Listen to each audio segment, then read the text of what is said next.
ورحمۃ اللہ وبرکاتہ۔ ان الحمد للہ نحمده ونستعینه ونستغفره ونعوذ باللہ من شرور انفسنا ومن سیئات اعمالنا، من يهده اللہ فلا مضل له ومن يضلله فلا هادي له، وأشهد أن لا إله إلا الله وحده لا شريك له، وأشهد أن محمدا عبده ورسوله صلى الله عليه وسلم۔ أما بعد فأعوذ بالله من الشيطان الرجيم، بسم اللہ الرحمن الرحیم۔ یا ایہا الذین آمنوا کتب علیکم الصیام کما کتب علی الذین من قبلکم لعلکم تتقون۔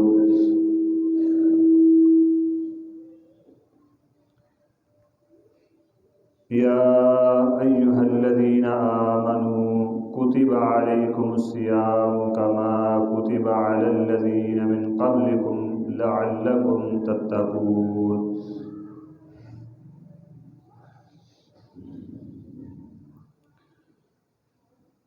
حمد و ثنا، تعریف و ستائش، عظمت و بزرگی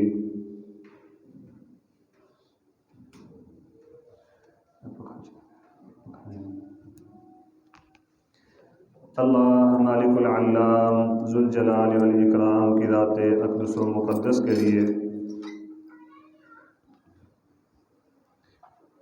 درود و سلام امام الانبیاء محمد الرسول اللہ صلی اللہ علیہ وسلم کی ذات گرامی پر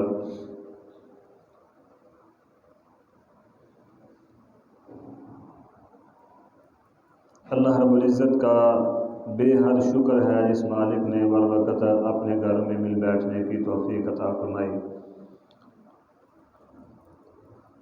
اللہ ہمارا آنا، مل بیٹھنا، سننا سنانا اور عمل کرنا اپنی بارگاہ میں شرف قبولیت سے نواز کر ہماری نجات کا ذریعہ بنائے۔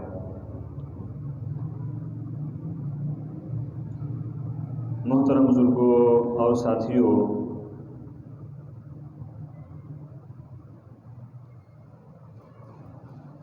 چند دن بعد اللہ رب العزت کی خصوصی رحمتوں کا مہینہ شروع ہونے والا ہے۔ ایسا مہینہ جس میں ہر وقت اللہ رب العزت کی رحمتیں نازل ہوتی ہیں،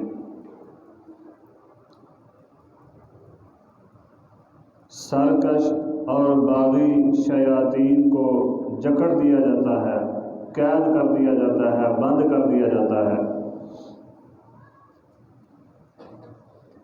نزول قرآن کا مہینہ، لیلۃ القدر کا مہینہ اور بے شمار اس کے فضائل و مناقب ہیں۔ اکثر ہم علماء سے، شیوخ سے سنتے رہتے ہیں۔ اللہ رب العزت سے دعا ہے اللہ مجھے اور آپ کو، پوری امت مسلمہ کو اس مہینے کی قدر کرنے کی توفیق عطا فرمائے اور بھرپور اس مہینے سے فائدہ اٹھانے کی توفیق عطا فرمائے۔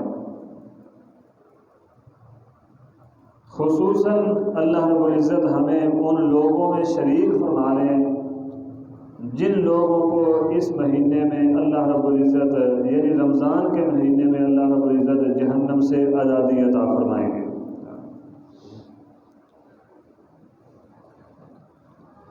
اس مہینے کے متعلق چند ایک ضروری باتیں جو ہم سب کو پتہ ہونی چاہیے، میرے اور آپ کے علم میں ہونی چاہیے، وہ چند ایک باتیں آپ کے سامنے عرض کرتا ہوں۔ سب سے پہلی بات، بعض الناس کو ہم دیکھتے ہیں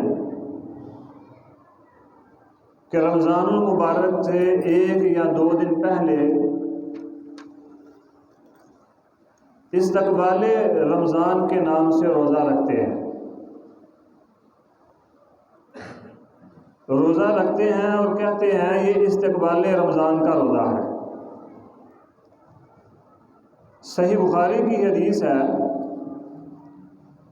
امام الانبیاء محمد الرسول اللہ صلی اللہ علیہ وسلم نے فرمایا، سیدنا ابو ہریرہ روایت فرماتے ہیں، فرمایا لا تقدموا رمضان بیوم یوم ولا یومین الا رجل کان یصوم صوما فلیصم۔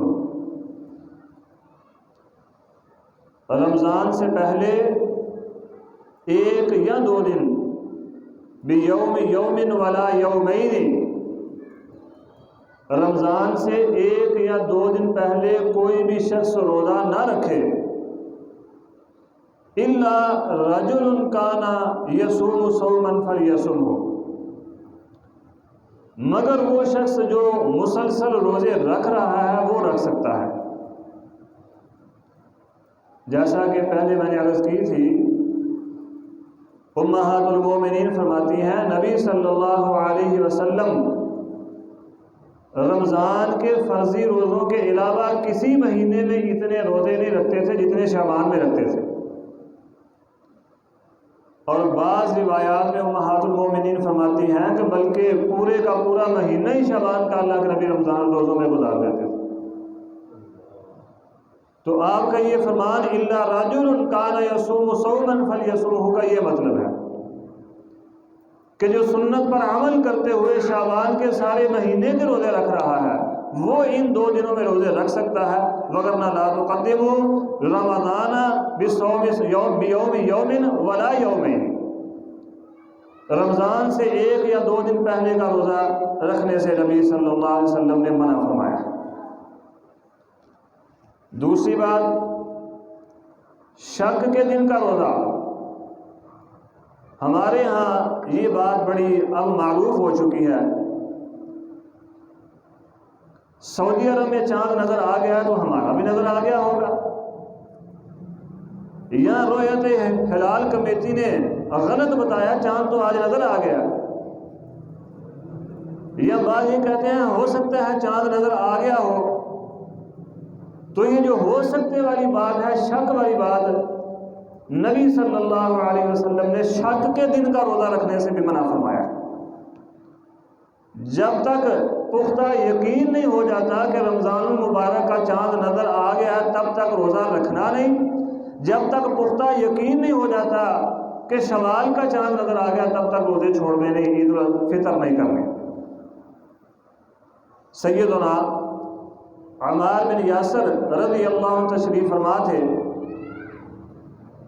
بکری کا بنا ہوا گوشت ان کی خدمت میں پیش کیا گیا تو اپنے ساتھیوں کو کہنے لگے آؤ بھائی تم بھی میرے ساتھ اس دعوت میں شریک ہو جاؤ، تم بھی کھاؤ، لیکن ساتھیوں نے کھانے سے انکار کر دیا اس لیے کہ وہ روزے کی حالت میں تھے۔ تو سیدنا عمار بن یاسر رضی اللہ عنہ نے فرمایا جس شخص نے شک کے دن کا روزہ رکھا، ہو سکتا ہے چاند نظر آ گیا ہو، سعودیہ میں آ گیا، ہمارا بھی نظر آ گیا ہے، ہم بھی سعودیہ کے ساتھ رکھیں گے، حالانکہ ہر علاقے کی حدیث میں ہے ہر علاقے کی رویت اپنی اپنی ہے۔ تو سیدنا عمار فرماتے ہیں جس شخص نے شک کے دن کا روزہ رکھا اس نے ابو القاسم محمد الرسول اللہ صلی اللہ علیہ وسلم کی مخالفت کی، یعنی آپ کی سنت، یہ بھی بخاری میں امام بخاری نے تعلیقاً حدیث نقل کی ہے، شک کے دن کا روزہ یہ رسول اللہ صلی اللہ علیہ وسلم کی سنت مبارکہ نہیں ہے۔ جب تک پختہ یقین نہ ہو جائے چاند نظر آنے کا تب تک روزہ رکھنے اور چھوڑنے سے نبی رحمت علیہ السلام نے منع فرمایا ہے۔ روزے کی نیت انتہائی اہم ہے، کیونکہ ہمارے ہر عمل کا دار و مدار نیت پر ہے۔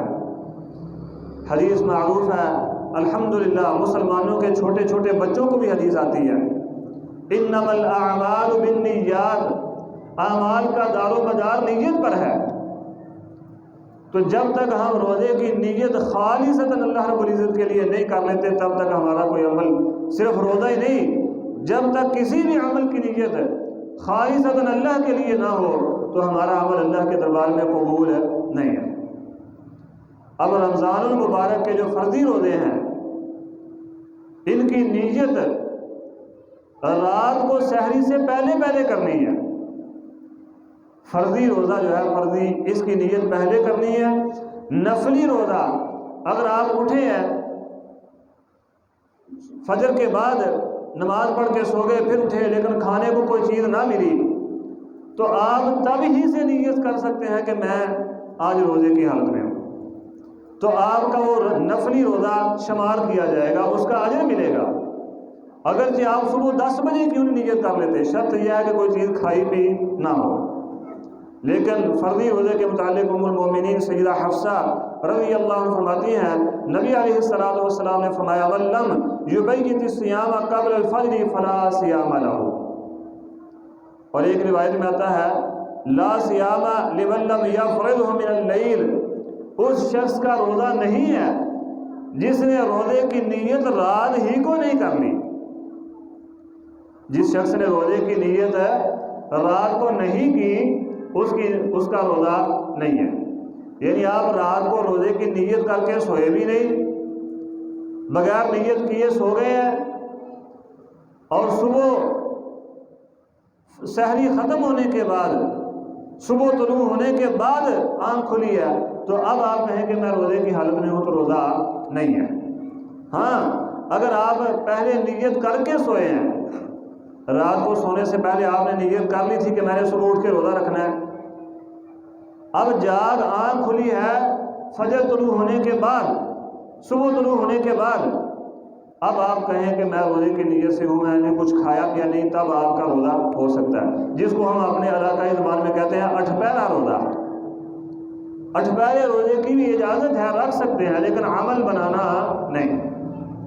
معمول بنا لینا اٹھپہرے روزے کا یہ سنت سے ثابت نہیں ہے۔ ہاں، بعمل مجبوری اٹھپہرا روزہ رکھنا پڑ جائے تو آپ رکھ سکتے ہیں، اس میں کوئی حرج نہیں، یہ بھی سنت سے ثابت ہے، لیکن بعمل مجبوری ثابت ہے، عمل بنا لینا یہ درست نہیں ہے۔ عام طور پر جو کیلنڈروں پر روزے کی نیت کے الفاظ آتے ہیں تو یہ الفاظ بھی رسول اللہ صلی اللہ علیہ وسلم سے ثابت نہیں ہے، بلکہ کسی بھی عمل کی نیت کے الفاظ نبی رحمت صلی اللہ علیہ وسلم سے ثابت نہیں۔ نیت سلف صالحین کے ہاں بھی یہی ہے، صحابہ بھی کا عمل بھی یہی تھا، نبی علیہ السلام نے بھی امت کو یہی سکھایا کہ نیت دل کے ارادے کا نام ہے، جو دل میں آپ ارادہ کرتے ہیں وہی آپ کی نیت ہے۔ الفاظ ادا کرنا، وہ نماز کے ہوں، وہ روزے کے ہوں یا کوئی اور ہو، یہ سنت سے ثابت نہیں ہے۔ جو عام طور پر کیلنڈروں پر لکھے ہوتے ہیں یہ تو بالکل کلی طور پر آپ اس کا ترجمہ پڑھ کے دیکھ لیں، وہ ترجمے سے بھی سمجھ آ جائے گی کہ یہ سنت سے ثابت نہیں ہو سکتے۔ اللہ رب العزت ہمیں سنت پر عمل کرنے کی توفیق عطا فرمائے۔ افطاری اور سحری کا وقت، سحری کے متعلق نبی صلی اللہ علیہ وسلم نے فرمایا تسحروا فإن فی السحور برکۃ، سحری کیا کرو اس لیے کہ سحری میں برکت ہے۔ وہی بات کہ اٹھپہرا روزہ آپ بعمل مجبوری رکھ سکتے ہیں، لیکن عمل بنا لینا بلا ناغہ اٹھپہرا روزہ رکھنا یہ سنت سے ثابت نہیں، بلکہ نبی علیہ السلام نے کیا فرمایا تسحروا فإن فی السحور برکۃ، سحری کیا کرو، سحری کھایا کرو، سحری کے وقت کچھ نہ کچھ ضرور کھایا پیا کرو۔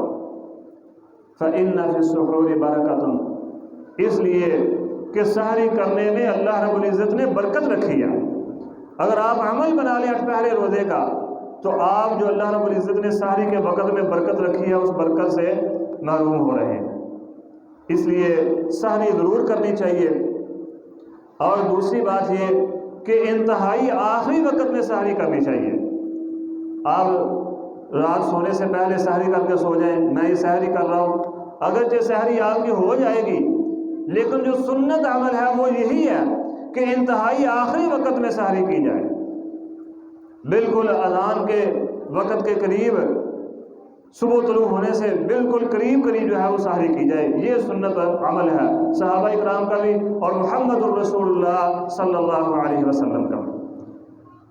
اب افطاری کا وقت ہے تو اکثر ہم دیکھتے ہیں کہ لوگ بیٹھے رہتے ہیں، افطاری کا وقت ہو چکا ہے لیکن اس انتظار میں بیٹھے ہیں ابھی اذان نہیں ہوئی، اذان ہوگی تو پھر ہم روزہ افطار کریں گے۔ تو میرے بزرگوں، دوستوں اور ساتھیوں، افطاری اور سحری کا جو وقت ہے، افطاری جو سحری ہے، یہ وقت کی محتاج ہے نہ کہ اذان کی محتاج ہے۔ یعنی وقت ہو گیا ہے تو آپ سحری کرنا بند کریں، وقت ہو گیا ہے تو آپ فوری روزہ افطار کریں۔ اذان کا انتظار کرنا یہ سنت سے ثابت نہیں کہ اذان ہو تو پھر ہی آپ نے روزہ افطار کرنا ہے۔ آپ کو وقت کا پتہ ہے، اس وقت آج روزہ افطار ہونا تھا یا اس وقت سحری ختم ہونی تھی، تو آپ اس وقت پر نہ بھی آپ کو اذان سنیں تو آپ سحری چھوڑیں اور افطاری کا وقت ہے تو افطاری کریں۔ اللہ کے پاک پیغمبر محمد الرسول، کتنا ہی اہم عمل ہے وقت پر افطاری کرنا اور وقت پر سحری کرنا، کتنا اہم عمل ہے۔ نبی علیہ الصلوۃ والسلام نے فرمایا لا یزال الناس بخیر ما عجل الفطر، لوگ اس وقت تک خیر پر رہیں گے، بھلائی پر رہیں گے، لوگ اس وقت تک خیر اور بھلائی پر رہیں گے جب تک لوگ افطاری کرنے میں جلدی کرتے رہیں گے۔ یعنی جو ہی وقت ہو گیا فوراً افطاری کر لینا، جب تک لوگ ایسا کرتے رہیں گے لوگ اللہ کی طرف سے خیر اور برکت پر رہیں گے۔ تو اذان کا انتظار کرنا یہ سنت سے ثابت نہیں ہے۔ ایک حدیث میں آتا ہے، سنن ترمذی کی 699 نمبر حدیث ہے، سیدنا ابو ہریرہ رضی اللہ عنہ روایت فرماتے ہیں، نبی علیہ الصلوۃ والسلام نے فرمایا احب عبادی الی اعجلهم فطرا، اللہ رب العزت فرماتے ہیں، حدیث قدسی ہے کہ مجھے اپنے ان بندوں سے سب سے زیادہ محبت ہے جو افطاری میں جلدی کرتے ہیں۔ مجھے اپنے ان بندوں سے احب عبادی الی اعجلهم فطرا، میں اپنے ان بندوں سے سب سے زیادہ محبت کرتا ہوں جو افطاری میں جلدی کرتے ہیں، نہ کہ اذان کا انتظار کرتے رہنا یا ستارہ دیکھنا کہ ستارہ نکلے گا تو پھر ہم افطاری کریں گے۔ بعض الناس ایسے بھی ہیں جو ستارے کے نکلنے کا انتظار کرتے ہیں کہ ستارہ نکلے، فلاں ستارہ نظر آئے تو پھر ہم افطاری کریں، یہ بات درست نہیں ہے۔ اسی طرح سیدنا ابو ہریرہ رضی اللہ عنہ ہی روایت فرماتے ہیں، سنن نبی داؤد کی حدیث ہے، فرمایا لا یزال الدین ظاہرا ما عجل الناس الفطر لان اليہود والنصارى یؤخرون، لوگ یہ دین لا یزال الدین، یہ دین غالب رہے گا، مغلوب نہیں ہوگا تب تک جب تک لوگ ظاہرا ما عجل الناس الفطر، جب تک لوگ افطاری میں جلدی کرتے رہیں گے۔ کیوں؟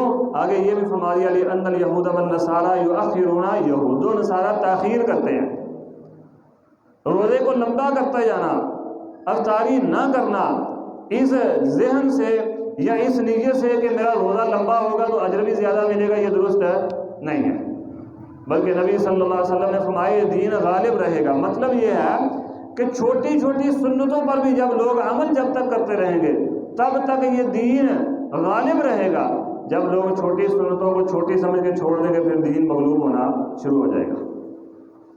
اندازہ کریں کہ چھوٹی چھوٹی سنتیں جو ہیں نبی صلی اللہ علیہ وسلم کی وہ کتنی اہم ہیں، آپ کا عمل، آپ کی سنت کتنی اہم ہے کہ روزے کی افطاری میں جلدی کرنے، جب تک لوگ یہ روزے کی افطاری میں جلدی کرتے رہیں گے، نبی علیہ الصلوۃ والسلام نے فرمایا تب تک دین غالب رہے گا۔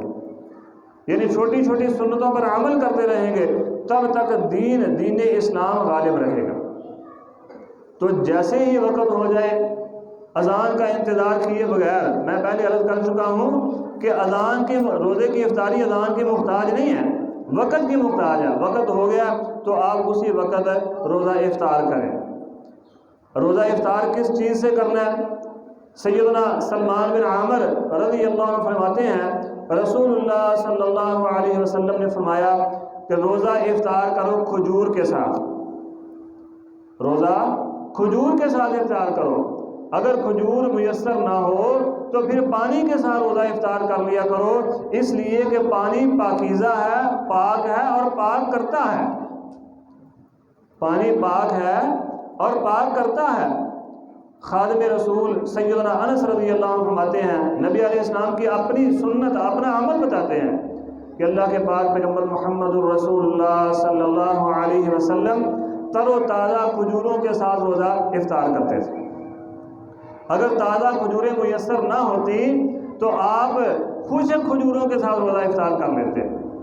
اگر خشک کھجوریں بھی میسر نہ ہوتی تو نبی علیہ السلام پھر پانی کے چند چلو پی کر روزہ افطار کر لیا کرتے تھے۔ پھر پانی کے چند چلو پی کر اگر کھجوریں میسر نہ ہوتی تو نبی رحمت علیہ السلام پانی کے چند چلو پی کر روزہ افطار کر لیا کرتے۔ میرے بھائیو، روزہ تقوی کا نام ہے، للہیت کا نام ہے۔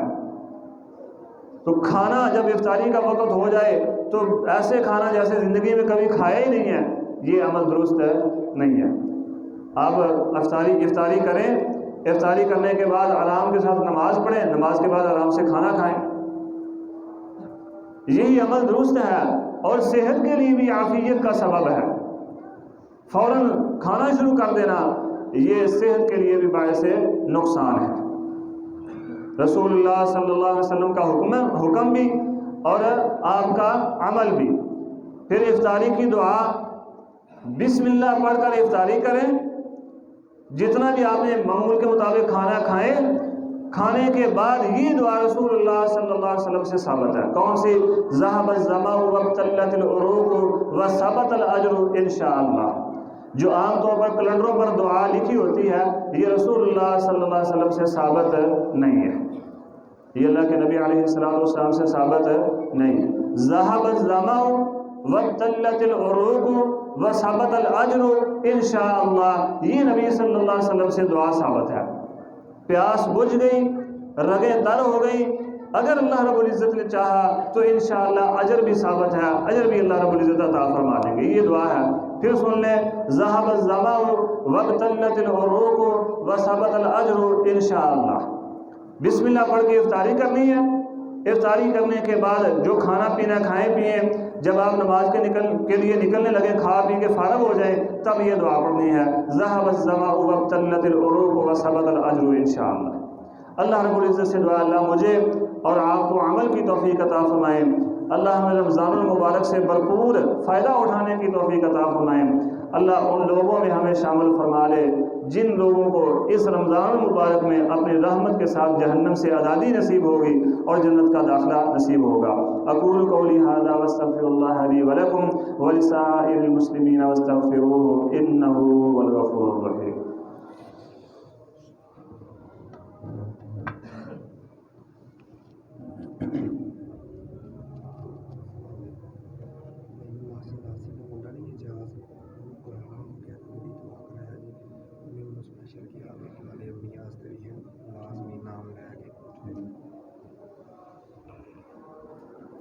إن الحمد لله نحمده ونستعينه ونستغفره ونعوذ بالله من شرور أنفسنا ومن سيئات أعمالنا من يهده الله فلا مضل له ومن يضلله فلا هادي له وأشهد أن لا إله إلا الله وحده لا شريك له وأشهد أن محمدا عبده ورسوله صلى الله عليه وسلم أما بعد فأعوذ بالله من الشيطان الرجيم بسم الله الرحمن الرحيم يا أيها الذين آمنوا أطيعوا الله وأطيعوا الرسول۔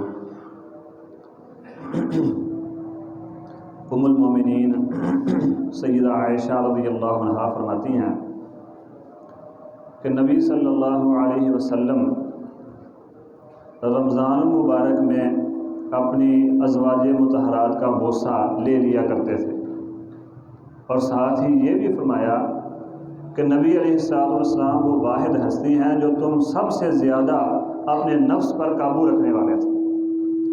تو اگر کوئی شخص اپنے نفس پر قابو رکھ سکتا ہے تو رمضان المبارک میں روزے کی حالت میں، وہ رمضان ہو یا غیر رمضان ہو، روزے کی حالت میں اپنی بیوی کا بوسہ لے سکتا ہے، بغل گیر بھی ہو سکتا ہے۔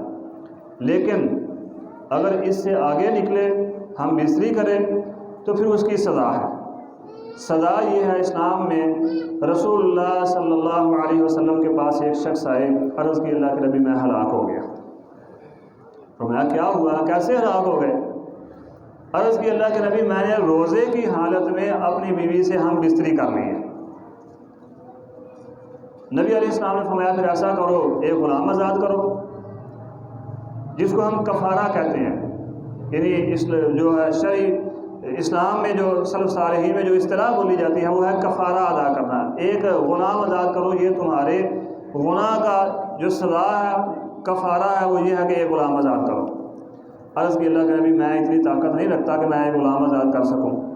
فرمایا پھر جاؤ 60 مسکینوں کو 2 مہینے کے روزے رکھو۔ عرض کی اللہ کے نبی میں اتنی طاقت بھی نہیں رکھ سکتا کہ میں 2 مہینے کے مسلسل، اگر ایک روزہ بھی بلا وجہ بلا عذر چھوڑ دیا تو پھر دوبارہ سے 2 مہینے کے مسلسل روزے رکھنے ہیں۔ عرض کی اللہ کے نبی میں اس کی بھی طاقت نہیں رکھتا، یعنی یہ جو فرضی روزے ہیں رمضان کے وہ تو رکھے نہیں جا رہے، تو میں 2 مہینے کے مسلسل کیسے رکھوں گا؟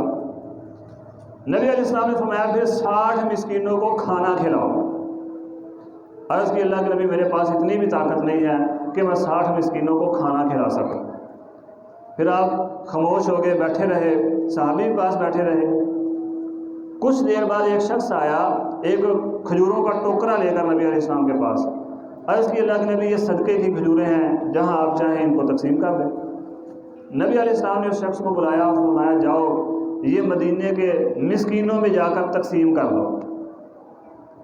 عرض کی اللہ کے نبی اللہ کی قسم مدینے میں مجھ سے زیادہ مسکین بھی کوئی نہیں ہے، یعنی مالی حالت یہ تھی کہ سب سے زیادہ غریب تھے۔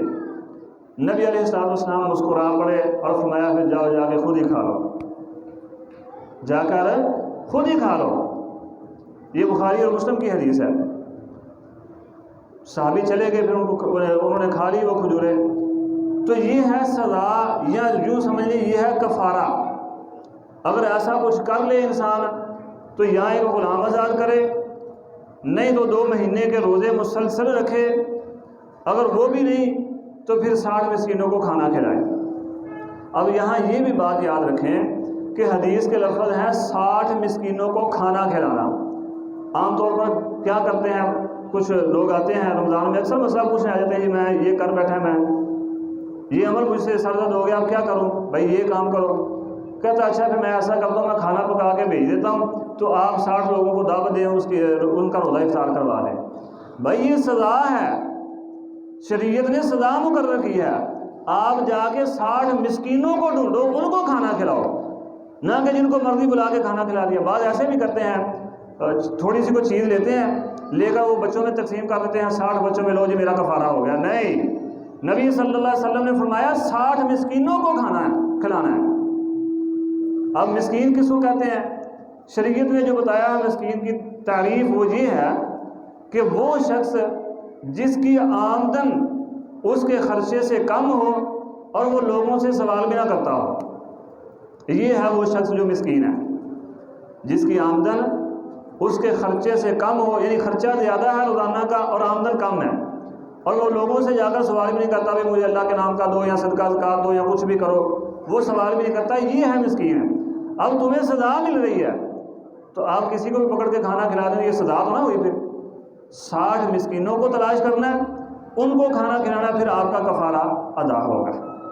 تو یہ بات بھی یاد رکھیں، یعنی آپ بوس و کنار کر سکتے ہیں، بغل گیر ہو سکتے ہیں، لیکن حد سے بڑھ گئے تو پھر یہ سزا ہے۔ اللہ رب العزت سے دعا اللہ مجھے اور آپ کو عمل کی توفیق عطا فرمائے۔ اقول قولی ھذا واستغفر اللہ لی ولکم ولسائر المسلمین واستغفروہ انہ هو الغفور الرحیم سبحان ربک رب العزة عما یصفون وسلام علی المرسلین والحمد للہ رب العالمین.